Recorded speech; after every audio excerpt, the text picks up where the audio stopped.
Hello everyone, अध्ययन कक्ष में आप सभी का स्वागत है। तो आज की इस वीडियो में हम साइकोलॉजी के कुछ इंपॉर्टेंट क्वेश्चंस को करने वाले हैं। तो चलिए आज की वीडियो को शुरू करते हैं। हमारा फर्स्ट क्वेश्चन है, kindergarten system of education was contributed bye. तो आपको बताना है कि जो किंडरगार्टन सिस्टम ऑफ एजुकेशन है उसमें किसका योगदान रहा है, किसकी कंट्रीब्यूशन रही है। तो हम जानते हैं कि जो किंडरगार्टन सिस्टम ऑफ एजुकेशन है, जो किंडरगार्टन सिस्टम है, किंडरगार्टन मेथड है, इसे फ्रॉवेल के द्वारा इंट्रोड्यूस किया गया था। तो इसका सही आंसर रहेगा ऑप्शन सी, फ्रॉवेल। यदि हम बात करें फ्रेडरिक फ्रॉवेल की, तो वो एक जर्मन एजुकेटर थे और साथ में वो एक एजुकेशनल रिफॉर्मर भी रहे हैं। और आपको याद रखना है कि फ्रेडरिक फ्रॉवेल के द्वारा किंडरगार्टन मेथड को, किंडरगार्टन सिस्टम को इंट्रोड्यूस किया गया था। अब यदि हम बात करें किंडरगार्टन मेथड की, तो जो किंडरगार्टन शब्द है इसका मतलब होता है गार्डन ऑफ चिल्ड्रन, मतलब कि बच्चों का बगीचा, बच्चों का गार्डन। ठीक है।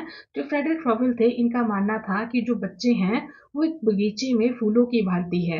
मतलब कि जैसे एक बगीचे में छोटे छोटे पौधे होते हैं, फूल होते हैं, बच्चे भी उन्हीं की तरह है। और जो टीचर्स हैं वो एक गार्डनर की तरह है। मतलब कि जैसे कोई गार्डनर अपने बगीचे में अपने फूलों का ध्यान रखता है, उनकी देखभाल करता है, उनको नरिश करता है, उसी प्रकार से जो टीचर हैं वो भी बच्चों को ग्रो होने में हेल्प करते हैं, वो उनका ध्यान रखते हैं। तो जब भी बात आती है किंडरगार्टन मेथड की, किंडरगार्टन सिस्टम की, तो आपको हमेशा याद रखना है कि इस मेथड को किसके द्वारा दिया गया था। इस मेथड को फ्रेडरिक फ्रॉवेल के द्वारा दिया गया था। तो इस क्वेश्चन का सही आंसर हो जाएगा ऑप्शन सी, फ्रॉवेल। Next question is, the creative potential can be improved by. तो पूछा गया है कि जो क्रिएटिव पोटेंशियल है, यानी क्रिएटिविटी का जो पोटेंशियल है, हम उसको कैसे इम्प्रूव कर सकते हैं, कैसे हम उसको बेहतर कर सकते हैं। तो यहाँ पर सबसे पहले हम बात करेंगे क्रिएटिविटी की।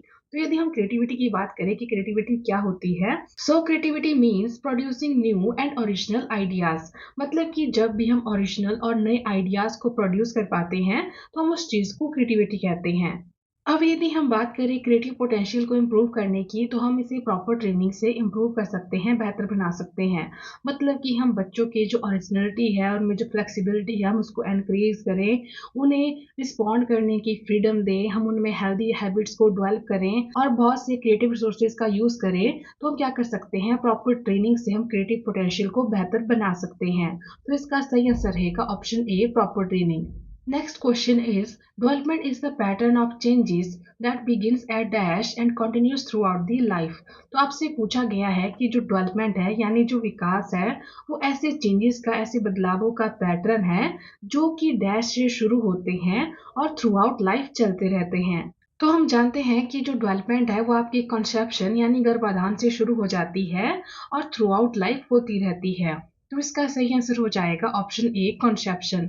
यानी जो डेवलपमेंट है, it is the pattern of changes that begins at conception and continues through out the life. मतलब कि जो डेवलपमेंट है, यानी जो विकास है, वो ऐसे बदलावों का पैटर्न है जो कि कंसेप्शन यानी गर्भाधान से शुरू होते हैं और थ्रू आउट लाइफ कंटिन्यूसली होते रहते हैं। Next question is, the capability of understanding and discriminating emotions of one self and other is called. तो पूछा गया है कि दूसरों के इमोशंस को समझने और उनमें अंतर कर पाने की कैपेबिलिटी को, क्षमता को क्या कहते हैं। तो इस चीज को हम कहते हैं इमोशनल इंटेलिजेंस।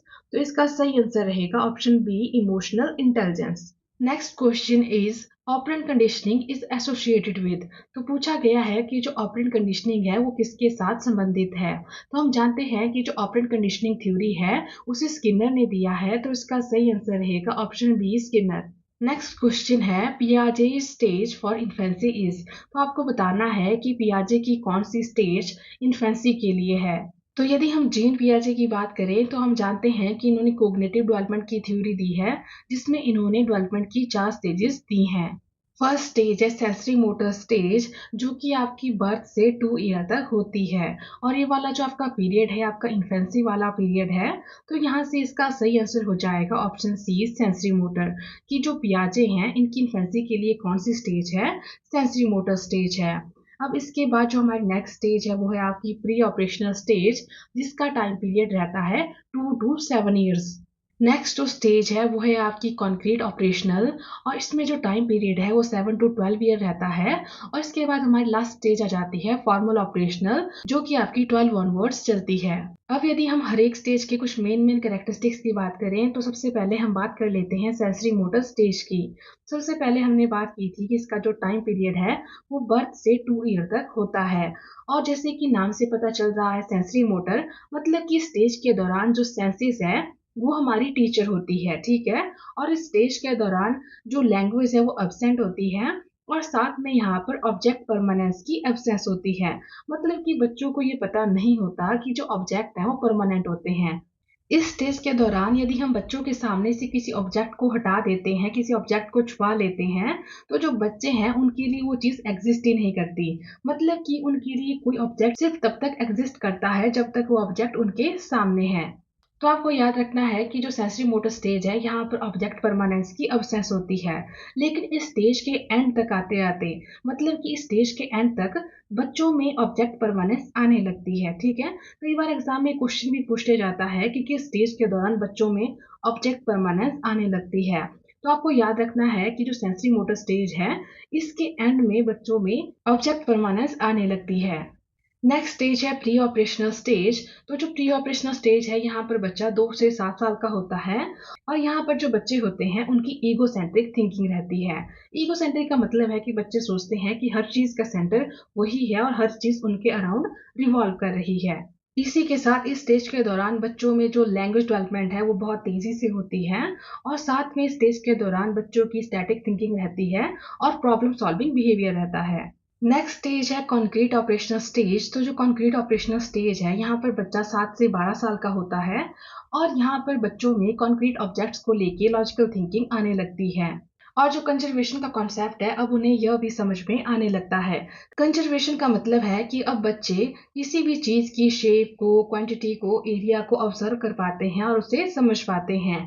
और इसी के साथ अब वो ऑब्जेक्ट्स को ग्रुप में या फिर सीरीज में अरेंज कर पाते हैं और उन्हें क्लासिफाई कर पाते हैं। इसके बाद हमारी नेक्स्ट स्टेज आ जाती है फॉर्मल ऑपरेशनल स्टेज। यहाँ पर जो बच्चा है वो टीनेज में होता है, और आपको याद रखना है कि जो फॉर्मल ऑपरेशनल स्टेज है यहाँ पर बच्चे एब्स्ट्रैक्ट चीजों को समझने लगते हैं, और इसी के साथ अब बच्चा किसी एक जगह सीखी चीज को किसी दूसरी जगह भी अप्लाई कर पाता है। Next question is, while running, which part of the brain is mainly responsible for maintaining physical balance? तो आपको बताना है कि रनिंग के दौरान वो ब्रेन का कौन सा पार्ट है जो कि फिजिकल बैलेंस को मेंटेन करने के लिए रिस्पॉन्सिबल रहता है। तो जो सेरेबेलम है वो हमारे फिजिकल बैलेंस को मेंटेन करने के लिए रिस्पॉन्सिबल रहता है। तो इसका सही आंसर रहेगा option B, cerebellum. Next question is, dash work with persons who suffer from motivation and emotional problem। तो आपको बताना है कि ऐसे पर्सन जो कि मोटिवेशन और इमोशनल प्रॉब्लम से जूझ रहे होते हैं, सफर होते हैं, उनकी हेल्प कौन करता है, उनके साथ कौन वर्क करता है। तो जो काउंसलिंग साइकोलॉजिस्ट होते हैं वो ऐसे लोगों की हेल्प करते हैं जिन्हें की कोई मोटिवेशनल या फिर इमोशनल प्रॉब्लम होती है। ये इन लोगों के साथ इंटरेक्ट करते हैं, उनसे बातचीत करते हैं, वो उन्हें हेल्प करते हैं कि वो अपनी स्ट्रेंथ्स को पहचान पाए, और जो उनकी हर दिन की प्रॉब्लम्स हैं, जो भी उनको और दिक्कतें हैं, ये उन सभी को सॉल्व करने में उनकी हेल्प करते हैं। और इसी के साथ यदि कुछ मेंटल हेल्थ इश्यूज हैं तो ये उनको भी सॉल्व करने में उनकी हेल्प करते हैं। तो इसका सही आंसर हो जाएगा काउंसलिंग साइकोलॉजिस्ट। कि जो काउंसलिंग साइकोलॉजिस्ट होते हैं वो लोगों को हेल्प करते हैं उनकी मोटिवेशनल और इमोशनल प्रॉब्लम्स को सॉल्व करने में। नेक्स्ट क्वेश्चन है, the branch of psychology which studies behaviour in social situations is called. तो आपको बताना है कि वो साइकोलॉजी की कौन सी ब्रांच है जो हमारे बिहेवियर को सोशल सिचुएशंस में स्टडी करती है। तो हम जानते हैं कि जो सोशल साइकोलॉजी है ये हमारे बिहेवियर को हमारी सोसाइटी में, हमारे आसपास के एनवायरनमेंट में स्टडी करती है। तो इसका सही आंसर रहेगा option B, social psychology. Next question is, who was the founder of behaviourism. तो आपको बताना है कि जो व्यवहारवाद है, बिहेवियरिज्म है, उसके जनक कौन है। तो हम सभी जानते हैं कि जो व्यवहारवाद है इसके जनक वॉटसन है। तो इसका सही आंसर हो जाएगा option D, Watson. Next question is, Isaac was that psychologist. तो जो हांस आइजैक हैं वो एक ब्रिटिश साइकोलॉजिस्ट थे। तो इनका सही आंसर रहेगा option C, British. Next question is, creative people tend to think in a dash manner. तो आपको बताना है कि जो क्रिएटिव पीपल होते हैं वो किस तरीके से सोचते हैं। तो जब भी बात आती है क्रिएटिविटी की, आपको हमेशा याद रखना है कि यहाँ पर डाइवर्जेंट थिंकिंग का यूज होता है। तो इसका सही आंसर रहेगा ऑप्शन बी, डाइवर्जेंट थिंकिंग। मतलब कि जो क्रिएटिव पीपल है वो डाइवर्सिव थिंकिंग का यूज करते हैं। यदि हम बात करें डाइवर्जेंट थिंकिंग की, तो डाइवर्जेंट थिंकिंग का मतलब है कि यहाँ पर किसी एक प्रॉब्लम के मल्टीपल सॉल्यूशंस होंगे। मतलब कि यदि मैं आपसे पूछूं कि एक पेन के क्या यूजेस हो सकते हैं, तो आप इसके मुझे मल्टीपल सॉल्यूशन बता सकते हो, ठीक है। तो यहाँ पर क्या होता है कि किसी एक प्रॉब्लम के बहुत सारे नए और ओरिजिनल आइडियाज प्रोड्यूस हो सकते हैं, और जब भी हम नए और ओरिजिनल आइडियाज को प्रोड्यूस कर पाते हैं, उस चीज को हम क्या कहते हैं, क्रिएटिविटी कहते हैं।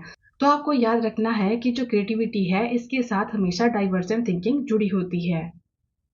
नेक्स्ट क्वेश्चन है, according to Fitts the phase of skill learning include. तो फिट्स के अनुसार जो स्किल लर्निंग है इसमें कोग्निटिव, ऑटोनॉमिक और एसोसिएटिव तीनों स्टेजेस आती हैं। तो इसका सही आंसर रहेगा option D, all of the above. Next question is, which of the following Greek philosopher believed that knowledge is acquired through learning and experience? तो आपको बताना है कि वो कौन से ग्रीक फिलोसफर हैं जिनका मानना था कि नॉलेज को हम लर्निंग और एक्सपीरियंस से एक्वायर कर सकते हैं। तो इसका सही आंसर रहेगा ऑप्शन ए, एरिस्टोटल। तो जो एरिस्टोटल थे, इनका मानना था कि हम नॉलेज को लर्निंग और एक्सपीरियंसेस के थ्रू एक्वायर कर सकते हैं, प्राप्त कर सकते हैं। Next question is, which among the following is are the sensory channel. तो आपको बताना है कि इनमें से कौन कौन से सेंसरी चैनल हैं। तो जब भी हम सेंसेस की बात करते हैं, मतलब कि ऐसी चीजें जिन्हें हम देख सकते हैं, सुन सकते हैं, टच कर सकते हैं, फील कर सकते हैं, वो आपकी सारी सेंसेस में आता है। तो जो आपका विजन है, हियरिंग है, टच है, ये सभी आपके सेंसरी चैनल है। तो इसका सही आंसर रहेगा option D, all of these. Next question is, Kohler and Koffka believed learning to be a function of. तो आपको बताना है कि जो कोहलर और कोफका हैं, उनके अनुसार जो लर्निंग है वो किस चीज का फंक्शन है।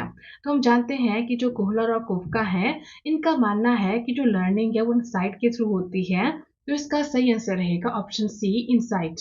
अब यदि हम इनसाइट लर्निंग की बात करें, तो इनसाइट लर्निंग का मतलब होता है कि जब हमें किसी प्रॉब्लम का सॉल्यूशन एकदम से मिल जाता है, सडनली मिल जाता है, तो उस चीज को हम इनसाइट लर्निंग कहते हैं। फॉर एग्जाम्पल, आप किसी प्रॉब्लम को सॉल्व कर रहे हो लेकिन आपको उसका आंसर नहीं मिल रहा है, ठीक है, और आप कंटिन्यूसली उसके बारे में सोच रहे हो लेकिन फिर भी आपको उस प्रॉब्लम का सॉल्यूशन नहीं मिल रहा है, और अचानक एक दिन क्या होता है, आपको उस प्रॉब्लम का सॉल्यूशन सडनली मिल जाता है, अचानक से मिल जाता है। तो उस चीज को हम क्या कहेंगे, इनसाइट लर्निंग कहेंगे। नेक्स्ट क्वेश्चन है, major source of frustration are. तो पूछा गया है कि जो फ्रस्ट्रेशन है इसके मेजर सोर्स क्या क्या हैं। तो जो फ्रस्ट्रेशन है आपके एनवायरमेंटल फैक्टर, पर्सनल फैक्टर और कॉन्फ्लिक्ट्स, इन सभी की वजह से हो सकती है। तो इसका सही आंसर रहेगा option D, all of the above. Next question is, a 13-year-old youth does a law-breaking behavior, he will be considered as। तो आपको बताना है कि जब कोई 13 साल का बच्चा कोई लॉ ब्रेकिंग बिहेवियर करता है, तो उसको हम क्या कहेंगे। तो जब भी कोई बच्चा, यानी कोई माइनर बच्चा, मतलब कि जिसकी उम्र 18 साल से कम हो, जब वो कोई लॉ ब्रेकिंग बिहेवियर या एक्टिविटी करता है, तो उसको हम जुवेनाइल डेलिक्वेंट कहते हैं, मतलब कि बाल अपराध कहते हैं। तो इसका सही आंसर रहेगा option B, juvenile delinquent. Next question is, who is the author of the book principles of psychology. तो आपको बताना है कि ये जो बुक है प्रिंसिपल्स ऑफ साइकोलॉजी, इसके ऑथर कौन है। तो ये जो बुक है ये विलियम जेम्स के द्वारा लिखी गई है। तो इसका सही आंसर रहेगा option C, William James. Next question is, which factor is important in human development. तो आपको बताना है कि ह्यूमन की डेवलपमेंट में इनमें से कौन सा सबसे इम्पॉर्टेंट फैक्टर है। तो हम जानते हैं कि जो ह्यूमन डेवलपमेंट है इसमें हेरिडिटी और एनवायरनमेंट दोनों इंपॉर्टेंट रोल प्ले करते हैं। तो इसका सही आंसर रहेगा option C, heredity and environment. तो यह हमारा आज का लास्ट क्वेश्चन था। अब मिलते हैं नेक्स्ट वीडियो में। Thank you.